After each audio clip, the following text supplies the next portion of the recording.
आपने एक्ट पढ़ा देखा होगा। एक्ट किसका, हम पहले भी इस पर चर्चा करते रहे। एक्ट लॉ मेकिंग बॉडीज का, किसका एक्ट है? लॉ मेकिंग बॉडीज का।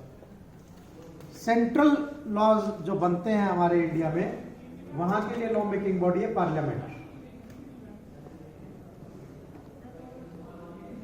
ऐसा एक्ट जो किसी विषय पर लगभग कंप्रीहेंसिव कंपाइलेशन किए हुए है, कंप्रीहेंसिव, उसको जनरली हम कोड बोल देते हैं। और कोड की और भी इंप्लीकेशंस हैं, उन पर अभी एक बार के लिए मैं नहीं जाऊंगा। फिर आते हैं प्रोसीजर, और फिर आता है क्रिमिनल। क्रिमिनल सब्सटेंटिव लॉज के लिए यह प्रोसीजर है, और इसमें क्रिमिनल मैकेनिज्म, क्रिमिनल लॉज को इंप्लीमेंट करने के लिए मैकेनिज्म है। बट यहां पर एक एक्सेप्शन के तौर पर सेक्शन 125 भी दिया हुआ है, जिसमें क्रिमिनलिटी नहीं है, जो कि एक सिविल राइट की बात करता है और सब्सटेंटिव राइट की बात करता है। ये दोनों तरीके से सीआरपीसी के मैकेनिज्म की एक्सेप्शन है। एक तो इसमें क्रिमिनल कुछ नहीं है, दूसरा ये प्रोसीजर नहीं बता रहा, ये सब्सटेंटिव राइट क्रिएट कर रहा है 125 सीआरपीसी, मेंटेनेंस का राइट। फिर सीआरपीसी में क्यों दिया? जो पर्सनल लॉज थे उसमें मेंटेनेंस मिलने के लिए बहुत टाइम लग रहे थे भैया, वहां पर काफी टाइम लग रहा था। तो उसको कट शॉर्ट करने के लिए, एक समरी रेमेडी वो प्रोवाइड करने के लिए सीआरपीसी में 125 का जो है प्रोविजन मेंटेनेंस का डाला। इसका लॉजिक क्या है कि मान लीजिएगा कोई आदमी भूखा है, कोई लेडी भूखी है, अगर उसको, जैसे आज तो ठीक है, विमेन्स जो है सेल्फ डिपेंडेंट हो गई, काम भी कर रही हैं, अर्निंग भी कर रही हैं, लाइवलीहुड भी कमा रही है। आज से 40 साल पहले, 50 साल पहले और 100 साल पहले जाइएगा भैया, वहां पर क्या था? टोटली हस्बैंड या फादर के ऊपर डिपेंडेंट थी या बच्चों पर डिपेंडेंट थी। तीन ही पिलर्स थे जिनके सहारे एक लेडी की लाइफ कटा करती, पहले बाप, फिर हस्बैंड और फिर बच्चे। तो बेटा अगर मान लीजिएगा कोई भी बच्चा या कोई भी हस्बैंड या कोई भी फादर जब तक बच्ची है मेंटेन नहीं कर रहा, तो वो क्या करेगी? समाज में काम के लिए उसकी एक्सेप्टेंस नहीं थी, तो किस चीज के लिए जाएगी? भूखे मरेगा तो भूखा आदमी क्या करेगा? भूख भी क्राइम को बढ़ाती है। ऐसे ही कोई बच्चा है, कोई जुवेनाइल है, जो क्राइम, जो जिसको खाने को नहीं मिलेगा तो क्या करेगा? अपराधों की तरफ ही भागेगा। तो इन अपराधों को ब्रॉडली रोकने के लिए अब बहुत फास्ट रेमेडी हमने सीआरपीसी में दी। जो सिविल लॉज में मेंटेनेंस लंबे लंबे टाइम तक पेंडिंग रहते थे, इतने में तो भूखा मर के आदमी क्राइम, प्रोस्टिट्यूशन, वेग्रेंसी की तरफ जो है वो बढ़ जाएगा।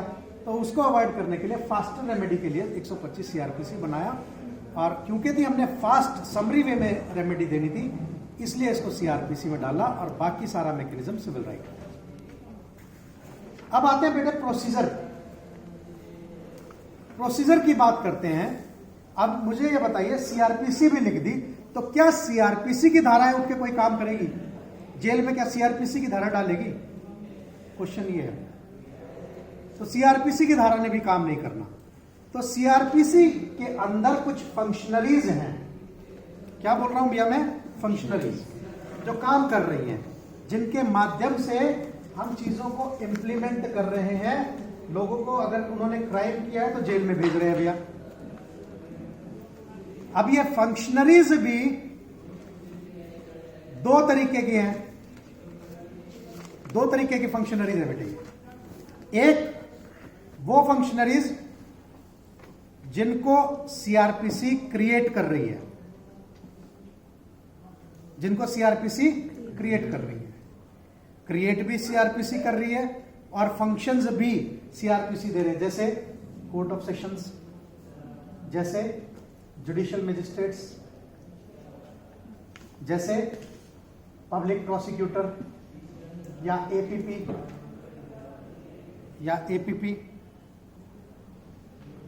ठीक है जी, पब्लिक प्रोसिक्यूटर या एपीपी इनको क्रिएट कर रही है।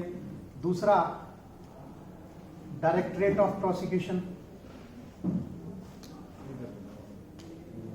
प्रोसिक्यूशन, इनको सीआरपीसी क्रिएट कर रही है और फंक्शंस भी दे रही है भैया। और बहुत सी ऐसी अथॉरिटीज हैं जिनको सीआरपीसी क्रिएट नहीं कर रही। जैसे एक अथॉरिटी का नाम मैं बताता हूं जिससे आप समझ जाएंगे, supreme court, honourable supreme court of India and honourable high court of India.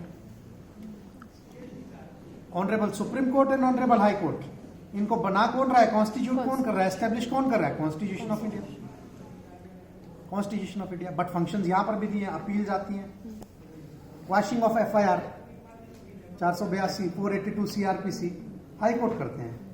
Functions तो दे रखे हैं ना बेटे, अपील से सुनते हैं।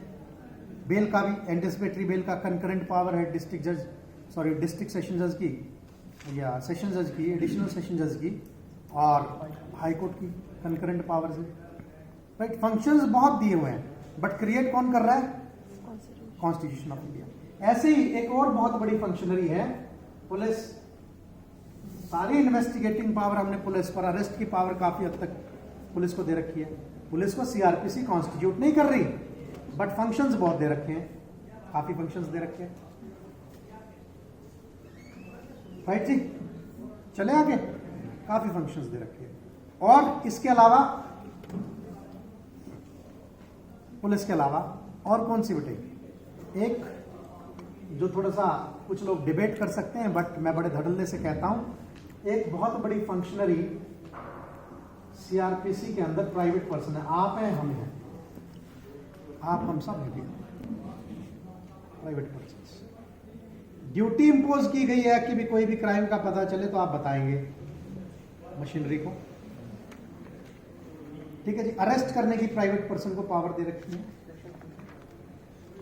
अरेस्ट करने की भी पावर्स दे रखी है प्राइवेट पर्सन। राइट, 43 में ये हो गया मेन, अगर मेजरली और भी। और उसके अलावा क्या बेटे? जेल अथॉरिटीज,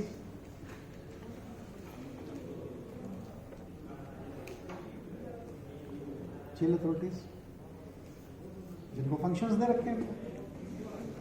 तो ये सारी फंक्शनरीज हैं। एक सेट वो है जिनको सीआरपीसी क्रिएट करती है, और दूसरा सेट कौन सा है? जिनको सीआरपीसी क्रिएट नहीं करती, बस फंक्शंस असाइन करती है। अब आते हैं, अब दूसरी साइड चलते हैं। प्रोसीजर सीआरपीसी में कितने प्रोसीजर है भैया? मैं क्या पूछना चाह रहा हूं, मैं अपने क्वेश्चन को दूसरे तरीके से रिफ्रेम करता हूं।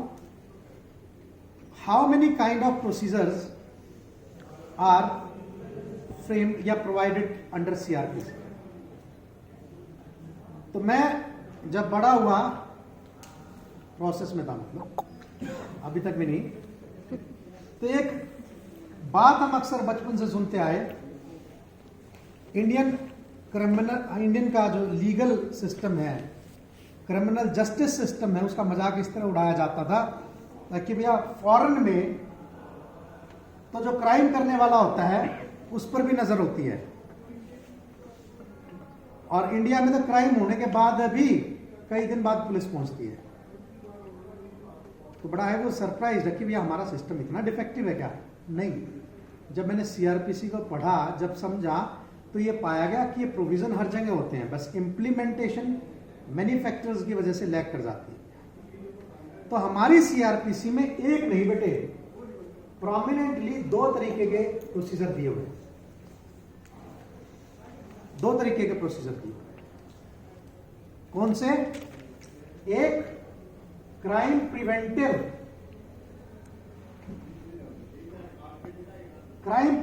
क्राइम को होने से ही रोकने के लिए प्रोविजंस बने हैं, जिसमें कि डायरेक्टली तो चैप्टर 8, 10 और 11 डील करता है, और ब्रॉडली मैं कहता हूं चैप्टर 9 भी, मेंटेनेंस वाला चैप्टर भी इसी में आता है।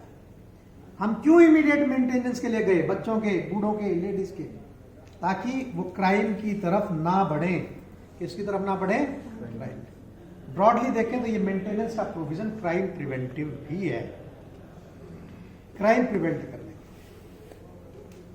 107 क्या है भैया? 107 ये क्राइम को ही तो प्रिवेंट, आपको peace, security for peace, security for good behaviour, कि आप गुड बिहेवियर बनाए रखेंगे, आप शांति बनाए रखेंगे, इसलिए पीस बनाने इसके लिए सिक्योरिटी बॉन्ड जमा कराएंगे। तो ये यही तो है। 144 धारा बहुत सुनते हैं भैया, धारा 144 लग गई भैया। जहां पर भी कुछ गड़बड़ होने का अंदेशा है तो अभी लगा दिया, अभी हुई नहीं है गड़बड़, लाइकलीहुड है, जिसको ब्रॉडली बहुत पॉपुलरली कर्फ्यू भी बोल देते हैं कई बार। और पिछले 4-5 सालों में रोहतक ने कई बार कर्फ्यू देखा है।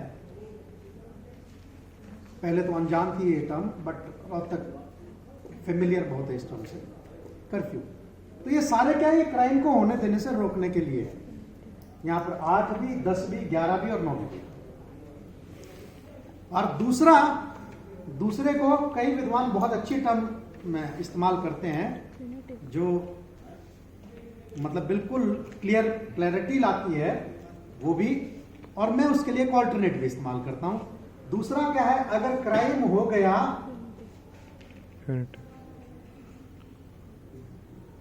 तो हम अंदर करेंगे क्राइम प्यूनिटिव पनिशमेंट देने के लिए प्रोविजंस, राइट, पनिशमेंट। और मैं इसको बोलता हूं बेटा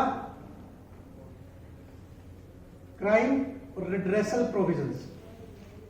जो क्राइम से सोसाइटी को नुकसान हुआ है उसको रिड्रेस करने के लिए ये प्रोविजंस बने हैं।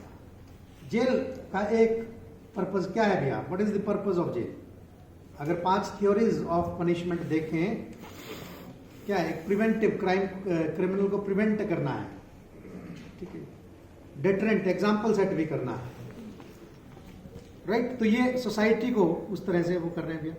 और क्राइम रिड्रेसल इसलिए भी खासकर बोलता हूं क्योंकि हम अब प्रोमिनेंटली क्रिमिनल लॉज में भी विक्टिम कंपनसेशन स्कीम की तरफ चले गए, क्रिमिनल से मॉनेटरी टर्म्स में भी कंपनसेट करवाने की तरफ चले गए, राइट। चले आगे बेटे। अब क्राइम